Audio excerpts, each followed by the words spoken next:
नमस्कार। आज के इस खास विश्लेषण में सीधे एक ऐसी जगह चलते हैं जहां इतिहास, पौराणिक कथाएं और वास्तुकला एक दूसरे में बिल्कुल घुली मिली हैं। हम बात कर रहे हैं बिहार के गया में स्थित बेहद पवित्र विष्णुपद मंदिर की। ओके, आइए इसमें थोड़ा गहराई से उतरते हैं। जरा सोचिए, एक सदियों पुरानी पौराणिक कथा, भगवान के 40 सेंटीमीटर के पद चिन्ह और मिडिल स्कूल की ज्योमेट्री, इन तीनों के बीच आखिर क्या कनेक्शन हो सकता है? सुनने में थोड़ा अजीब लग रहा होगा, है ना? लेकिन आज हम बिल्कुल ऐसे ही अनपेक्षित और रोचक तथ्यों को उजागर करने वाले हैं। तो इस विश्लेषण का रोडमैप कुछ ऐसा रहेगा। सबसे पहले गयासुर की कथा, फिर मंदिर की अद्भुत वास्तुकला, उसके बाद पवित्र पिंडदान और आखिर में मंदिर कला में छुपी ज्यामिति यानी जियोमेट्री। शुरुआत करते हैं पहले पड़ाव से, गयासुर की कथा, एक लौकिक बलिदान। अब देखिए, इस भौतिक मंदिर को समझने के लिए ना सबसे पहले इसकी कथा समझना जरूरी है। वायु पुराण के मुताबिक एक असुर था, गयासुर। उसने ऐसी कड़ी तपस्या की कि वो इतना पवित्र हो गया कि जो कोई भी उसे देखता उसे तुरंत मोक्ष मिल जाता। लेकिन इससे सृष्टि का पूरा कॉस्मिक बैलेंस ही बिगाड़ गया। पाप करने वालों को भी बिना किसी प्रायश्चित के मोक्ष मिलने लगा। तो इस बैलेंस को वापस लाने के लिए भगवान विष्णु ने एक विशाल यज्ञ का आयोजन किया और गयासुर के पवित्र शरीर को ही ऑल्टर यानी वेदी के रूप में इस्तेमाल करने का प्रस्ताव रखा। यज्ञ के दौरान उसे स्थिर रखने के लिए उस पर एक विशाल शिला रखी गई, और जब वो शिला भी काफी नहीं हुई, तब भगवान विष्णु ने अपना दाहिना पैर उस शिला पर मजबूती से रख दिया। और यहाँ सबसे अहम बात यह है कि यह वही जगह है जहां भगवान विष्णु का 40 सेंटीमीटर लंबा पदचिन्ह आज भी एक ठोस पत्थर पर अंकित है। आज इस पवित्र निशान को चांदी के एक आकर्षक कुंड से घेर कर रखा गया है। और ध्यान दीजिए, यही वो मूल स्थान है जिसके इर्द गिर्द ये पूरा का पूरा विशाल मंदिर खड़ा है। अब आते हैं दूसरे भाग पर, अद्भुत वास्तुकला, ईश्वर का निवास।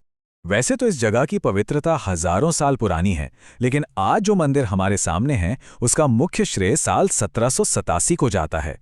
इंदौर की महारानी अहिल्याबाई होलकर, जो पूरे भारत में मंदिरों के संरक्षण के लिए सच में एक आदर्श मानी जाती हैं, उन्होंने ही स्थल की पवित्रता को हमेशा के लिए सुरक्षित रखने के मकसद से इस भव्य संरचना का निर्माण करवाया था। मंदिर का ये गगनचुंबी शिखर नागर शैली की वास्तुकला का एक बेहतरीन उदाहरण है। डार्क ग्रे पत्थरों से बनी इस कमांडिंग स्ट्रक्चर में ध्यान देने वाली बात यह है कि इन भारी पत्थरों को आपस में जोड़ने के लिए लोहे के क्लैंप्स का इस्तेमाल किया गया था। यह उस दौर की बेहतरीन इंजीनियरिंग का एक जिंदा सबूत है। बाहर की इस मजबूती के साथ साथ मंदिर के अंदर पत्थर की बेहद बारीक और जटिल मूर्तिकला देखने को मिलती है। देवी देवताओं की ये मूर्तियां ये मानो इन पत्थरों में जान डाल देती हैं, और ये ब्रिलियंट तरीके से इलस्ट्रेट करता है उन शिल्पकारों की बेजोड़ कलाकृति और लगन को। खैर, यहां एक और बेहद फैसिनेटिंग डिटेल है। इस आर्किटेक्चरल मार्वल की विशालता को ऊपर से देखने के लिए पास ही स्थित ब्रह्मजूनी पहाड़ी तक 1000 पत्थर की सीढ़ियां बनी हुई हैं। वहां चोटी पर पहुंचकर इस मंदिर की वास्तुकला का जो नजारा मिलता है ना, वो सच में किसी को भी मंत्रमुग्ध कर सकता है। चलते हैं तीसरे भाग की तरफ, पवित्र पिंडदान, पूर्वजों का सम्मान। इस कल्चरल और ह्यूमन एलिमेंट को समझने के लिए एक एकेडमिक एनालिसिस के इस बेहद शक्तिशाली विचार पर गौर करना जरूरी है। Quote, a profound spiritual connection between the living and the departed, transcending boundaries of reality. Phalgu नदी के घाटों पर किए जाने वाले ये अनुष्ठान किसी देश या सीमा के मोहताज नहीं है। ये रस्में सीधे तौर पर वर्तमान पीढ़ी को उनके पूर्वजों के साथ एक गहरे आध्यात्मिक बंधन में बांधती हैं। और ये ध्यान रखना जरूरी है कि ये परंपराएं कोई आजकल की आधुनिक रस्में नहीं हैं।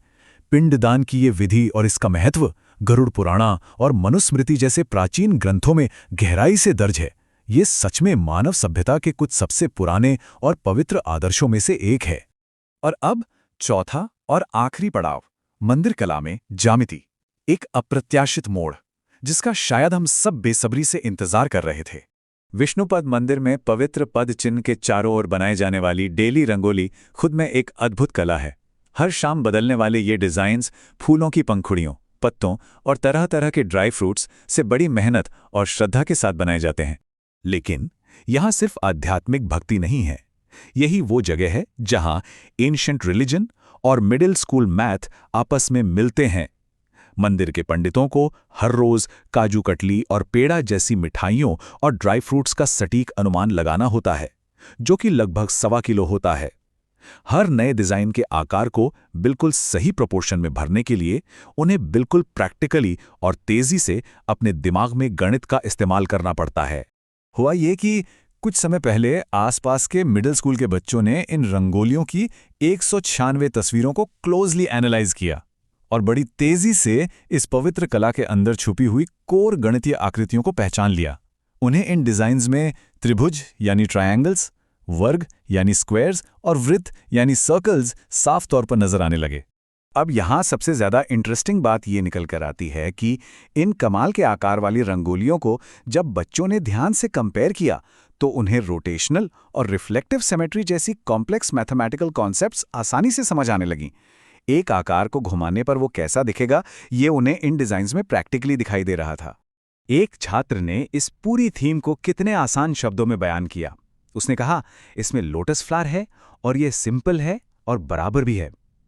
खैर, बराबर यानी इक्वालिटी, इस लोकल शब्द का ये इस्तेमाल दरअसल सिमेट्री की उस गहरी समझ को दिखाता है जो उस बच्चे ने बिना किसी भारी भरकम किताब के बस मंदिर की इस रोजाना बनने वाली कला से इंट्यूटिवली पकड़ ली।